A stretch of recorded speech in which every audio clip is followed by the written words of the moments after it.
¿Qué tal amigos? Soy Gerardo Escobar. Yo te cuento la historia y tú le pones la conciencia. Hoy les traigo una historia de una amiga de Angelito, quien junto a su familia están vivos por lo que podemos llamar un milagro de Dios. La historia nos remonta a finales del año 2022, un sábado en el que planeaban celebrar unos cumpleaños rumbo a La Calera, un municipio de Cundinamarca muy cercano a Bogotá. Cuenta nuestra protagonista que justo ese día cuando iban de camino comenzó a llover y poco a poco la intensidad de la lluvia fue incrementándose al punto de caer granizo, lo cual los motivó a estacionarse en una gasolinera y, dadas las condiciones, siendo prudentes buscar el regreso.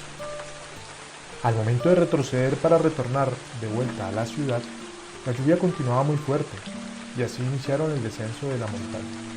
El tráfico denso no les permitía avanzar casi nada, por lo que intentaron bajar por la vía alterna de Sopó, lo cual tampoco resultó improductivo, pues no lograron avanzar siquiera 50 metros y otra vez quedaron estancados. Incluso un señor que venía por esa vía les dijo que estaba imposible, que mejor dieran vuelta nuevamente por la ruta normal. Así lo hicieron. La lluvia y el tráfico continuaban, por lo que el esposo les motivó a parar en un restaurante que veían unos metros más adelante a esperar que acamparan mientras almorzaban, y así lo intentaron. Con las ventanas cerradas, los vidrios algo empañados y con la tranquilidad que obliga a un tráfico denso como el de ese día, cuenta la amiga que sintieron el primer golpe. Un impacto muy fuerte por el lado del conductor. Cuando ella voltea a mirar a su esposo, ve por su ventanilla cómo los golpean las ramas de un árbol que va cayendo. Inmediatamente sienten el segundo estruendo, que fue cuando el tronco del árbol les cae encima del techo del carro, y sienten cómo una fuerza incontrolable los arrastra y terminan volcados de medio lado cerca de la fachada de una de las casas a la orilla de la carretera. Los frenan una varilla y unas rocas grandísimas que de seguro colocaron los habitantes de las casas para mitigar un posible accidente. En ese momento todo fue difuso. Lo primero que buscaron fue validar que todos estuvieran bien. Por la posición del vehículo, ella solo podía ver a su esposo. Sin embargo, en la silla de atrás también viajaban los abuelos y el hijo. Gracias a Dios todos respondieron que se encontraban bien. Incluso la abuela dijo que tenía abrazado al menor. En un momento de sabiduría y lucidez de su esposo, él apagó el vehículo para evitar una chispa o un peor escenario.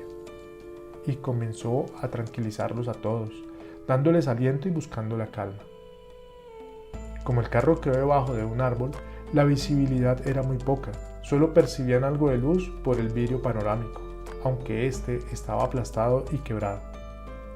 En el momento que verificaron que se encontraban vivos y aparentemente bien, comenzaron a escuchar los gritos de las personas que percibieron todo desde las casas y establecimientos aledaños.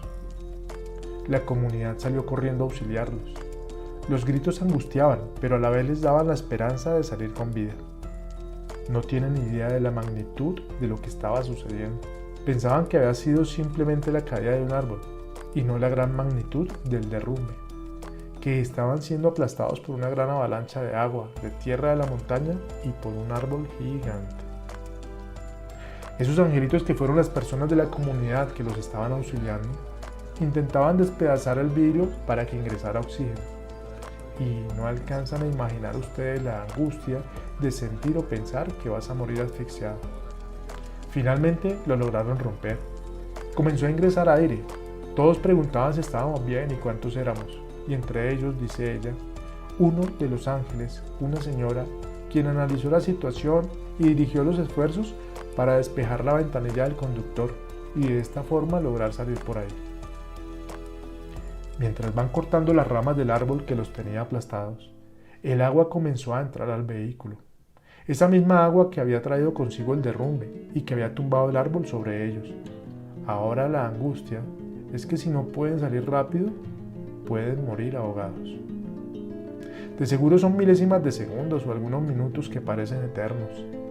Finalmente, esos angelitos logran romper el vidrio del lado del conductor y comienzan a salir. Uno a uno se revisan. Mientras tanto y sin pausa, las latas del carro no paran de sonar, cediendo y doblándose al paso del agua y de la fuerza de la naturaleza encima. Ese sonido, dice ella, es aterrador. Una vez afuera, los acogieron justo en el restaurante donde tenían planeado parar. La montaña sigue cediendo. La suegra presenta un poco de sangre en su blusa, pero al revisarla no es de ella. Seguro corresponde a alguno de los angelitos que los auxilió. Al tomar la foto del carro, solo se observan las luces parpadeando intermitentemente hasta que la batería se agotó. ¿Y qué pasa por su mente? Dios los ha salvado, a todos. No están llorando a ninguno y los sacó ilesos, sin un solo rasguño. Al día siguiente, al ver las noticias, pues esto fue un suceso con transmisión nacional de todos los noticieros, el carro más afectado, destrozado, fue el de ellos. Según la policía, quedó peor que el que rodó por el abismo. Aún no entienden cómo salieron ilesos, o mejor, ahora entienden cómo Dios colocó lo suficiente para poder darles una segunda oportunidad. Claro, son muchas las preguntas que rondan en la mente después de semejante milagro, como por ejemplo, ¿qué hubiese pasado si el accidente hubiese ocurrido en un tramo sin casas ni comercio? Seguramente la misma suerte de los celadores que perdieron la vida por la montaña. ¿Qué hubiese pasado si la casa no hubiese detenido el carro? Si el árbol no los hubiese tapado, pero a su vez detenido de la avalancha. Si milagrosamente no hubiese cesado la lluvia por completo justo en ese momento. Si a las personas les hubiese ganado el miedo antes de proceder a sacarlos. Si no hubiese estado la señora que organizó a la gente, que por cierto, después se enteraron que era un paramédico del ejército con experiencia en salvamento. ¿Qué hubiese pasado si se hubieran devuelto desde la gasolinera? ¿Si hubieran tenido que esperar las 3 horas que demoraron los bomberos? Seguramente cada pregunta lleva a varias suposiciones y muchas de ellas catastróficas. Pero hubo una única realidad según nuestra protagonista, y creo que muchos estamos de acuerdo con ella. Y es que Dios dispuso de todas las personas y condiciones en el tiempo perfecto para ese día. Y por ello, hoy cuentan esta historia o este testimonio como esa diosidencia que a veces tienen otros significados más allá de lo material.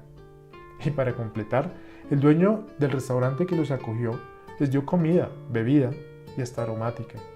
Los llevó hasta su casa en medio de un trancón monumental, dado que el derrumbe también había afectado la carrera séptima de Bogotá.